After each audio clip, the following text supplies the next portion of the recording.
আসসালামু আলাইকুম। বিবাহ ছাড়া প্রেম হারাম। জীবনে যদি তুমি তোমার স্ত্রী বা স্বামীকে ভালোবেসে থাকো, তবে তাকে বুঝতে দিও না, তাকে অনুভব করতে দাও। বেশি না হলেও তাকে অল্প কিছু সময় দাও। তার খোঁজ খবর নাও, তার সম্পর্কে, তার জীবন সম্পর্কে, তার পরিবার সম্পর্কে, তার সামাজিক অবস্থান সম্পর্কে জানা ও বোঝার চেষ্টা করো। মহান আল্লাহর নামে তার দুঃখের সময় ভরসার লাঠি হও। তার ছোট ছোট ইচ্ছা ও স্বপ্নগুলো হালাল বা বৈধ হলে তা সম্মান জানাও এবং প্রাধান্য দাও।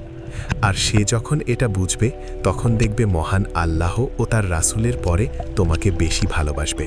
তবে হ্যাঁ, সত্যকে সত্য আর মিথ্যাকে মিথ্যা বলা নিজে শিখতে হবে ও তাকে শিখাতে হবে। জোর করে বা ছলনা করে কখনো কিছুর পরিপূর্ণতা পায় না, তাতে বরকত থাকে না। ছোট একটা জীবন, মৃত্যুটা যদি অভিশাপে হয়, তবে মহান আল্লাহ ও তার রাসূলের কাছে কি জবাব দিবে, কি উত্তর দিবে? তখন আল্লাহ না করুন যদি জাহান্নামে নিক্ষেপ করেন, তখন কি পারবে ওই ভয়াবহ আগুন আর বিষাক্ত প্রাণীদের আক্রমণ সইতে?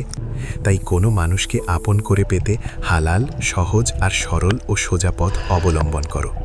পরিশেষে বলতে চাই, এই দুনিয়া থাকার জায়গা না, মরে যাব, চলে যাব আল্লাহর কাছে।